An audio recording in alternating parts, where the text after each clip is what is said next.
Hey guys, and welcome to a new video. Today, update number 2 on the Space Marine character.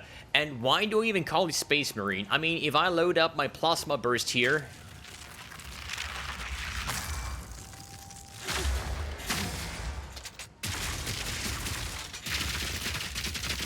I mean, I don't know what this has to do with a crossbow character, which is a crossbow character, but I feel like I'm playing a shooter, and this is my lightning-based plasma pump gun, shotgun, or whatever that thing is called, right? This reminds me so like StarCraft 2, the Marines and stuff, but yeah, that's kind of the why I got the name of, like, Space Marine for this one.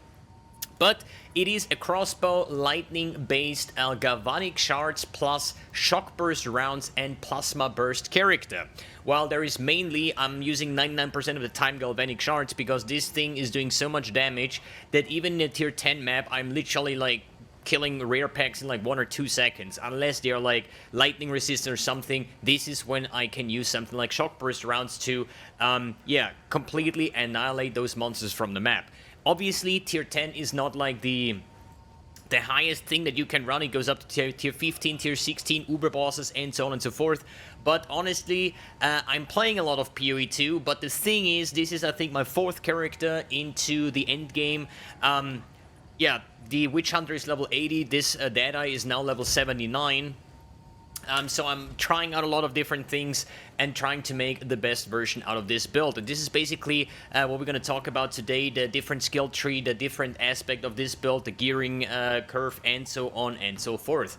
For the map showcase, I think I have a tier 9 Forge map for you guys, so you can see how the playstyle is looking like while I'm talking about the mandatory changes and what changed after the past couple of days, basically, before we move into the gem section, the passive tree, jewels, gear, and whatnot, and everything there is to it. So basically, let's start with the first question: why Deadeye now? So basically, I think about the Witchhunter ascendancies. We have the Decimating Strike, we have Culling Strike, we have Explodey and Concentration and all these kind of things. And I feel like the more we invest into the character, the less value it's going to have in the late game.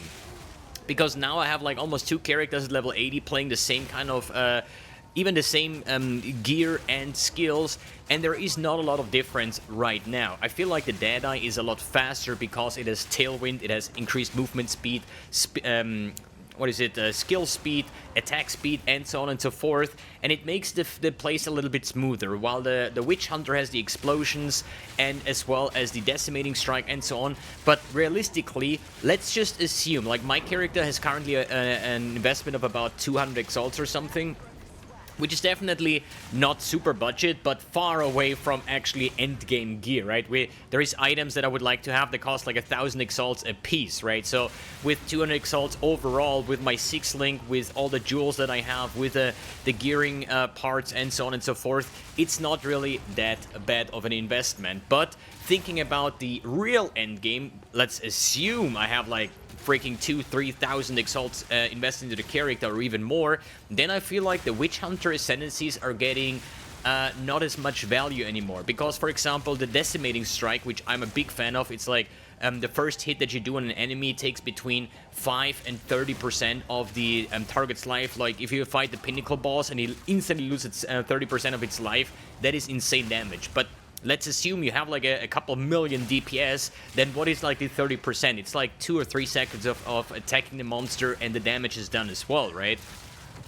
The Culling Strike, I'm not a big fan of it either, but it's a traveling node to the Decimating Strike, because the way Culling Strike works in PoE 2 is just unique and rare monster where it actually counts. It's only like a culling range of like 5% or 10%. I don't care about a 30% culling on a white monster that is a one-shot anyways, right? The explosions are very, very nice and visually very pleasing, but now playing the data without explosions, and I cannot tell a difference in the clear speed. There might be a little bit of a difference if you go like a very density breach, but I'm shooting so fast with fork and additional projectiles that I just cannot make up a difference, right? So that's why I think that the Deadeye in the long run is going to be the better ascendancy because of a defensive and offensive aspect with the additional projectile, as well as a point blank, as well as the tailwind giving you increased, speed basically, and more evasion rating together with the wind dancer and so on and so forth. But at the moment, it doesn't really matter too hard, and if you are now leveled up a Witchhunter, then please stay with it, unless you want to invest like a couple thousand exalts where you really probably see the difference in the very late game. You can also play something like a Gemling, for example, might also be a very nice choice, because you can use multiple support gems, or support gems multiple times instead of just once, right? Another thing that I've changed here is I went from critical into a non-critical version of the build. And this is mainly because on my Witchhunter I was investing heavy into critical strike chance, and with all these like crit nodes, there's like probably 20 nodes that I took for critical strike chance, and my crossbow almost had 10% base crit, and overall I reached like close to 25% critical strike chance, and I think 25% crit for heavy investing into crit is very, very low. And so why invest into crit if you can just take full value out of the lightning rod node over here? Lightning damage with non-critical hits is lucky. Basically what that means, you hit, and especially with lightning damage you have a low roll and a high roll like with any other thing, but with lightning in specific it's mostly a very big range. So here in the weapon we have 7 damage to 122. So what happens, it gets rolled twice, and the higher number gets basically taken. So that is basically, I think, like a 50% more damage overall. So that's why I said I don't think it's worth anymore, or at least for me, after playing it for quite a bit, to go into crit. Because I think this character has the same, if not more damage in the previous version, and is tankier and faster on top as well, right? Because instead of all these crit nodes, I can now take a lot more like projectile damage nodes, or even more damage nodes, or defensive nodes, or movement speed, or anything else, maybe even going up to the Resolute technique at some point, but we're gonna see once I reach a higher level. So let's talk about the gems in specific. So we have basically our Galvanic Shard with Lightning Infusion, Conduction, Fork, Primal Armament, Heft is the last one that I added with the 6th link. Then we have the Shock Burst round still on a 4 link with LF Focus, Conk Effect, and Martial Tempo. Then we have the Plasma Burst as a fun tool in my opinion, with Ambush, Inevitable Critical, and Long Shot, which I'm never really using that. Like, let's be honest, I could just literally put this away and I wouldn't even care at all. Then Emergency Reload with Premeditation, Persistence, and Ingenuity something. So a faster reload here. Well, Taxing Mark only against like very hard bosses. For mapping, I never used that. Then we have Herald of Thunder, Herald of Ash, and Wind Dancer with Precision. This is currently my skill setup. If we talk about the skill tree, so now I'm Deadeye. We have here the Gathering Winds, which is basically Tailwind. And this is every time you use a skill, and this means every single shot. So if you take a look here, I just reloaded, I got 1 stack. Now I'm shooting a couple of times. Every time when I'm shooting, I'm actually getting Tailwind stacks. And if I have 10, then we basically get a total of, 10% increased movement speed, then we have 30% skill speed, and also like 150% increased evasion rating per stack for 10 seconds, and it goes up to 10 stacks, so that's the values that I just said. So it's like 1% movement speed, 3% skill speed, and 15 evasion rating, right? So that is a lot. And later on, when we get the 4th one, means we're gonna build heavy into evasion, but when we get hit, we then have the Wind Ward, which is basically 30% less damage taken when we have Tailwind, right? But we lose the Tailwind, so we probably never get hit, but if we get hit, that hit will be 30% reduced, which is a nice damage reduction, and then you almost instantly build up your 10 stacks again, you're good to go. Then we have here Point Blank. When we stand next to the enemy, we deal 20% more damage, and the additional projectile. From the Traveling Path, I just took like anything like projectile damage. Here we have projectile damage, attack speed, and so on and so forth. Here we have movement speed with dexterity. Moving down here, we have lightning damage nodes, pretty much the same nodes as I had before, with the electrocution, the 15% more maximum lightning damage, and down here the crossbow nodes, the chance to inflict ailments and damage against unique and rare enemies. Still my cluster because I'm so starved on attributes right now. And most importantly here, the lightning rod node together with the flash storm. At the moment, I'm thinking I'm going to go for the instant reload, at least that's what I'm pathing to right now. But if it's worth the, I don't know, like 7-8 points for the reload speed, because you can have this stat on a jewel as well, if I can find a jewel that has one. Here, 20% increased crossbow reloading speed on this jewel, so this is a stat. I'm thinking like, what if I stack those and just don't care about these like 10 points overall, but it's 70% reload speed, and it just makes the build feel quite smoother. So the entire footage that you saw was without those, and that's why I'm not sure if I actually need that. And if I would go further in the level, as I said, there are many ways. I think jewels are very strong, so that's why I'm always taking jewel slots, even here on the top side. It's not 1 point wasted here. I just took the jewel slot over here, right? With this like 1 point, because I wanted to go over the Wildstorm anyways. And that's why I'm thinking, do we go for better nodes, like even more penetration, which I'm thinking that penetration is not that valuable, because I don't think that monsters in PoE 2 have that much resistance, and currently with the way I'm building this, I have already 40%, so I don't know if this is actually worth it, as well as like maybe like 3 points for an additional jewel slot over here, maybe 3 points over here and taking the catalysis, for example, or we go here with 3 points over here, or taking the extra movement speed. So there is like many ways to approach this entire thing, but the big problem is we don't have a path of building. So if you're unaware or new to PoE, if we take a look at path of building, this is a tool, just a few words about it, right? That we have in PoE 1, which is basically your entire skill tree, your items, like everything, right? And if I just open up a build that I have here, like my Slayer from the event, right? This basically tells you how much damage you have, your defense, like your movement speed, like whatever you can see on your build is here, right? So if I would say I find an upgrade, but I'm not sure if it's an upgrade, I could just put it in here and I see all the values change, right? And then I can also like calculate, oh, what if I take this node? How much damage would I get, right? And it's basically showing you everything, and we don't have that yet, and I hope that Local Identity, the creator of this, plus the community basically, will get this one running, because at the moment, I cannot tell you things like, oh, is Force of Nature worth taking more than Catalysis or any other node over here, right? You could link me any crossbow, and at the moment, I'm just working on the tooltip, but the tooltip is only like not always correct, because a tooltip doesn't calculate penetration, it doesn't calculate additional arrows or anything like that. This is just like a little bit of a showcase on what your damage is going to be like. It also doesn't calculate if you curse the monster, for example, with conductivity, so it has less lightning resistance, right? And I'm dealing lightning damage. So all of these things is a big question mark. So that's why I'm always building it right now, like everybody else, completely out of our heads, without 100% knowing what is actually better or not better, right? So that's why it makes it quite hard when people ask me, yo, I just bought this crossbow, is this one better than yours? And I look at it and it's like, I think mine is better, but I'm not really sure. And if I would have Path of Building, basically you just copy the crossbow into Path of Building and see directly the difference. And then I could tell you, like, for example, my weapon here. I don't know what is more important, like flat damage, is attack speed worth more? How much value do the projectiles of all skills have for attack-based characters, right? How much value does any stat basically have? It's kind of like rough to figure out, because at the moment I noticed a difference between my leveling 200 DPS crossbow versus a 400 DPS crossbow, right? You instantly deal like a shit ton of more damage. But if we go in the very late game, if you would say, what do you think is the perfect crossbow, for example, right? I would assume percent fizz, flat lightning, and then attack speed, all projectile skills, and I